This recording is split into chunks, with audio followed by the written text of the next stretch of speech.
Assalamualaikum warahmatullahi wabarakatuh. Perkenalkan, nama saya Sekarwangi dengan NIM 200304054. Saya mahasiswi dari Universitas Muhammadiyah Riau, Fakultas Ekonomi Bisnis, Prodi Manajemen.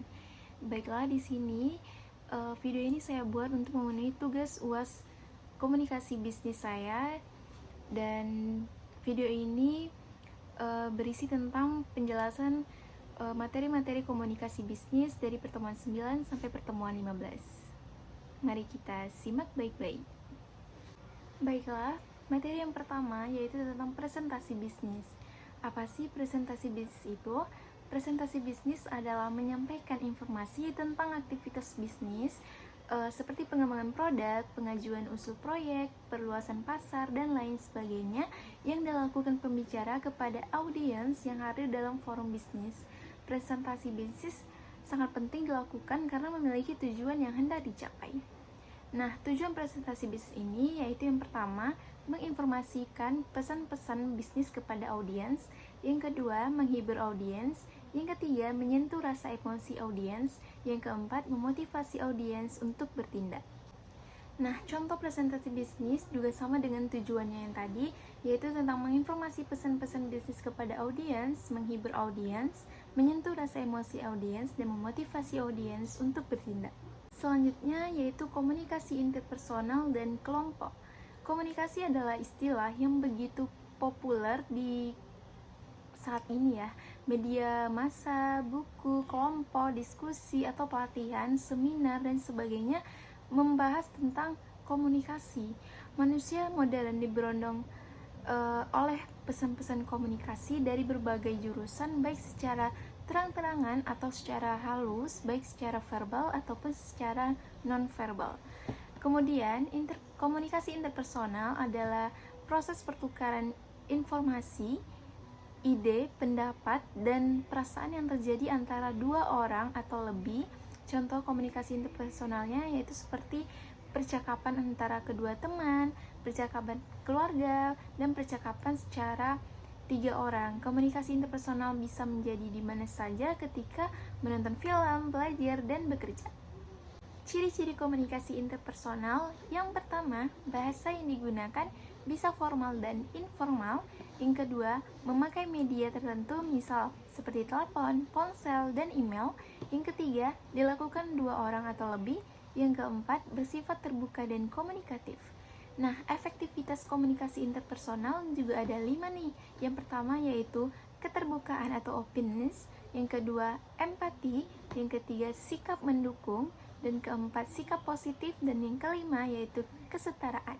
Nah, selanjutnya yaitu tentang kelompok. Kelompok adalah sekumpulan orang yang mempunyai tujuan bersama yang berinteraksi serta sama lain untuk mencapai tujuan bersama, mengenai satu sama lain, dan memandang mereka sebagai bagian dari kelompok tersebut.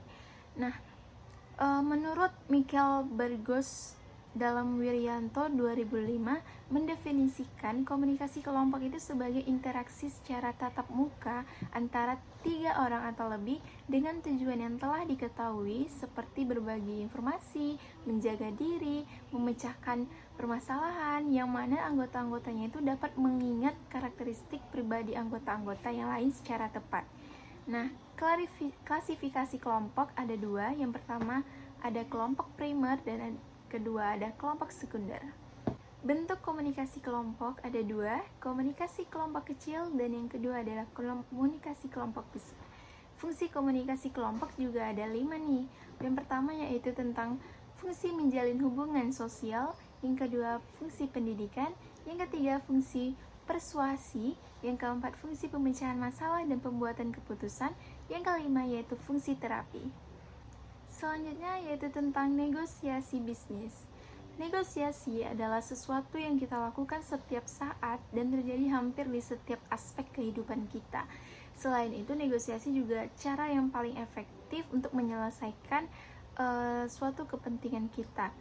Nah, negosiasi diartikan sebagai proses tawar-menawar dengan jalan berunding untuk memberi atau menerima guna mencapai kesepakatan bersama antara satu pihak, kelompok atau organisasi dengan pihak yang lain. Nah, negosiasi merupakan salah satu skill yang telah ada sejak lahir. Negosiasi itu perembukan antara pihak-pihak yang bermasalah tanpa campur tangan pihak ketiga. Karakteristik utama negosiasi yang pertama, senantiasa melibatkan orang. Yang kedua, memiliki ancaman terjadinya atau di dalamnya mengandung konflik yang terjadi. Yang ketiga, menggunakan cara-cara pertukaran sesuatu. Yang keempat, hampir selalu berbentuk tatap muka. Yang kelima, negosiasi biasanya menyangkut hal-hal di masa depan atau sesuatu yang belum terjadi. Yang keenam, ujung dari negosiasi adalah adanya kesepakatan yang diambil oleh kedua belah pihak. Hambatan-hambatan yang terjadi dalam proses negosiasi yaitu ada 3. Yang pertama, experience, yaitu pengalaman. Yang kedua, belajarlah untuk menuntut. Yang ketiga, kekeliruan memilih orang yang tepat untuk negosiasi. Selanjutnya yaitu tentang etika dalam komunikasi bisnis. Peran etika yang pertama yaitu etika memberikan dorongan dan mengajak setiap individu guna bersikap yang kritis dan bersikap rasional dalam rangka mengambil keputusan berdasarkan kepada pendapatnya sendiri dan bisa untuk dipertanggungjawabkan secara baik. Yang kedua, etika mampu memberikan peringatan kepada masyarakat guna berkembang menjadi sebuah masyarakat yang teratur, tertib, dan damai, serta sejahtera dengan memenuhi seperangkat norma yang berlaku guna terwujudnya kesejahteraan sosial dan ketertiban. Macam-macam etika yaitu ada etika deskriptif dan ada etika normatif. Faktor-faktor yang mempengaruhi perilaku seperti tabiat, akal pikiran, dan hati nurani. Faktor-faktor yang mempengaruhi pembentukan etika ditentukan oleh faktor internal dan faktor eksternal. Dan ada 4 hierarki etika, yang pertama yaitu etika sosial, yang kedua etika organisasi, yang ketiga etika profesi, dan yang keempat yaitu moralitas pribadi.